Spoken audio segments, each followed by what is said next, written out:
Exclusive. Pentagon floats Syria plan for Kurd allies to partner with Assad against ISIS. What? Syrian Kurds to partner with Assad against ISIS. Is that so? Is that true? Is that an idea that we're having right now? The proposal, which the head of the Syrian Democratic Forces denounced as a rotten plan, comes as part of a renewed review of Syria policy by the State Department. Nice, we're abandoning them. I'm not 100 a year. Good lord, who linked this? The Pentagon floated a plan for its Syrian Kurdish allies in the campaign against the ISIS to partner with the Syrian regime, part of a renewed review of the United States Syria policy currently ongoing at the State Department, and for which Turkey has been tapped for its input. Okay, I get it. We're trying to buy allegiance from Turkey by like throwing the Kurds to the wolves. We're essentially saying like, okay, Turkey, we know you really want to kill all the Kurdish people. I get it. Okay. So what we're gonna do is we're going to let Assad kill all the Kurdish people, and in return, you'll stop being so belligerent. That's so great. I love that. God, I hate Turkey. Yeah. Hey, Assad, please be nicer to Kurds than Turkey. I wouldn't hold your breath. Are the Kurds just Turkey's Palestinians? Palestinians are Israel's Kurds, okay? The Kurds have been up on this for a long time. Iraq, Iran, Turkey, Syria, it's the missing state, Kurdistan, this has been going on for a long time. They didn't even tell them about the plan. It's a delusional one. SDF Commander-in-Chief Mazloum Kobane told Al Monitor late Sunday he was unaware of the Pentagon scheme. It is the first time hearing of this. It is utterly unviable given the state of our relations with the Assad regime, which refuses to consider any meaningful dialogue with us for a democratic future for the whole of the country, including for the Kurds and the state of the Syrian Arab Army, which is incapable of defending its territories against Daesh, ISIS, let alone ours. Why do they hate Kurds? Because they're racist. What do you want? Assad actually relies on the Kurds to keep on top of the Islamic. Oh yeah, the Assad and the Syrian state are incredibly weak, which is why most of the territory of Syria is made up of various Iranian-backed militia groups and the Kurds. They don't even control their own territory, and ISIS, of course. Rojava has been really effective at fighting against ISIS because it turns out that if you're fighting against radical Islamic, militant sects, it's most effective if you have soldiers who give a shit and who care and who are passionate, rather than just like being a dictator who throws bodies at the problem, At the risk of sounding contrarian, ethno-states supposedly are bad. How would Kurdistan not be an ethno-state? Ethno-state doesn't just mean like an ethnicity gets a country. It means that only that ethnicity gets a country.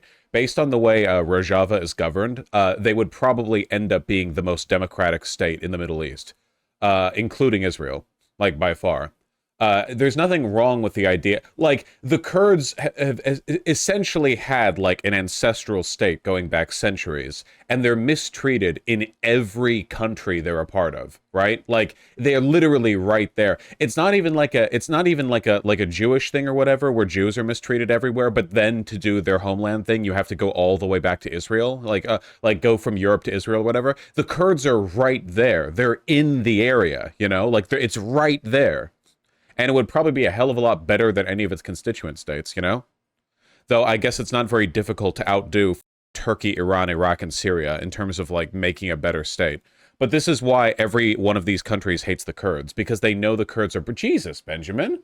I guess I do have to read donos today. Thank you. They know the Kurds are mistreated broadly in the region, and if one, region of Kurds starts getting too powerful, it empowers the rest of them. People start talking about secession. Kurdistan has always been an inclusive idea. They don't want a democratic nation for Kurds only. Rojava has 5 official languages, and they're all mandatory to be taught in school. Yeah, Rojava is literally like... Vosh, why do you like Rojava? Genuine question, I know nothing about them. Rojava is the closest thing we have to an anarchist society. They're a large, well-functioning, well-governed, essentially anarchist nation.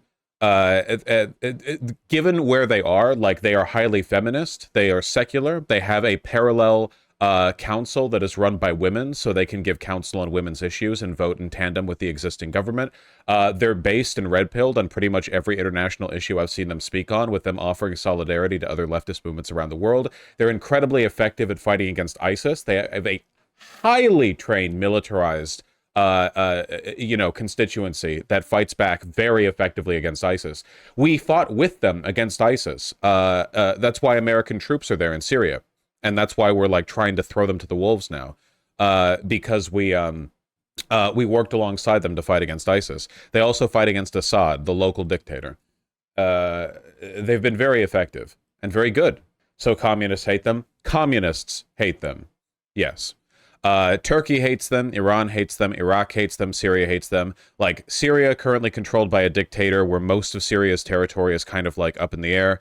But Assad hates them because they're a democratic, state. Turkey hates them because they're a loud and independence-wanting minority. They've called like members of the Kurdish advocacy groups terrorists and prosecuted them as such.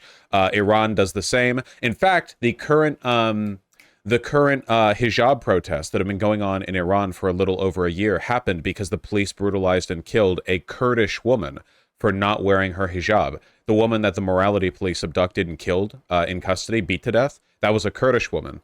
And in Iraq, we've gone over this recently, not only do the Kurds have their own history of oppression, Saddam Hussein literally genocided them, the Anfal genocide. That's the thing that that one guy, who's that one fake communist YouTuber, the fascist, the pan-Arabist? Hakim denies, basically says the Kurds did it to themselves. Dropped chemical weapons on Kurdish neighborhoods. The U.S. helped Saddam with that? Of course we did. What's up with Armenia? What's their stake in this? I don't know much about Armenian-Kurd relations, but they're probably not great. In Iraq, they have an autonomous province now. That's nice. The government's less based than Rojava, though. Yeah, Rojava is kind of a flash in the pan. It's something that deserves to be protected. But I guess we're throwing them to the wolves now. Best case scenario. Okay? Best case scenario. All right? Rojava gets thrown to the wolves in the Assadist regime, and they win and take over, okay? We get glorious anarchist Syria, all right? Let's go. It's not going to happen, but let's go. Worth noting that one of the, in terms of who's an enemy to freedom here, Rojava has been fighting nonstop against ISIS for a long time, but the second biggest enemy they've been fighting against, at least in terms of threats to them, has been Turkey. Turkey was so insistent on killing Rojavans that they started shelling Kurdish bases when American soldiers were still there. Turkey started firing when we still had troops there. Like, that's how desperate they are to stop the Rojava project, because they don't want any hope getting to the Kurds in eastern Turkey. What's Rojava? Is it a group or an area? Just think of it as like an unofficial nation, you know? It's a large militant anarchist cell that operates as a nation with its own government. Is there any hope for the Kurds? There's always hope, friend. Kind of like the Houthis. In terms of them being like a non-official de facto state or nation in their region, sure. In terms of like every other sense, no. Because these guys are based around... Okay, I'll put it for those of you who can't understand otherwise, I'll put it for you this way, okay? Luffy would love Rojava, unironically. So there you go. That's my... For those of you, like, if that's the level we're engaging with this on, that's the level I'm pitching it as. He would. He definitely would. There you go. Now everyone understands. Interview a Rojavan soldier like Hassan. Yeah. What about LGBTQ? I'm pretty sure that Rojava is like insanely pro-queer. The Autonomous Administration of North and East Syria. Bum-ba-da-bum-bum-bum. I mean, just listen to this. I'm just going to read this just because, like, you know, it's difficult to not, like, you kind of have to. Hold on. While entertaining some foreign relations, the region, this is Rojava, is neither officially recognized as autonomous by the government of Syria, state, or other government institutions, except for the Catalan parliament. Thanks, Catalan. The AANES has widespread support for its universal, democratic, sustainable, autonomous, pluralist, equal, and feminist policies in dialogue with other parties and organizations. Northeastern Syria is polyethnic and home to a sizable ethnic Kurdish, Arab, and Assyrian populations, with smaller communities of ethnic Turkmen, Armenians, Circassians, and Yazidis. The supporter of the region's administrative state that is an officially secular polity with direct democratic ambitions based on democratic confederalism and libertarian socialism, promoting decentralization, gender equality, environmental sustainability, social Basically, Rojava would be like if you took the overly long Twitter bio of a 16-year-old communist raised in Minnesota, but made it real. You know, social ecology and pluralistic tolerance for religious, cultural, and political diversity, and that these values are mirrored in its constitution, society, and politics, stating it to be a model for a federalized Syria as a whole, rather than outright independence. The region's administration has been accused by partisan and non-partisan sources of authoritarianism, media censorship, forced disappearances, support of the Syrian government, Kurdification, and displacement. For what it's worth, guys, these accusations are largely bullshit.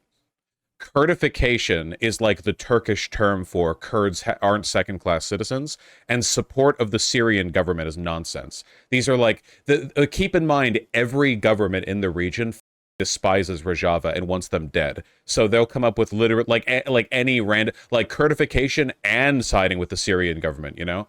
If they're not a perfect society or whatever, but like a lot of the shit they say about them is just complete nonsense. At the same time, the AANES has been described by partisan and nonpartisan sources as the most democratic system in Syria, or the Middle East, arguably, with direct open elections, universal equality, respecting human rights within the region, as well as defense of minority and religious rights within Syria. God damn.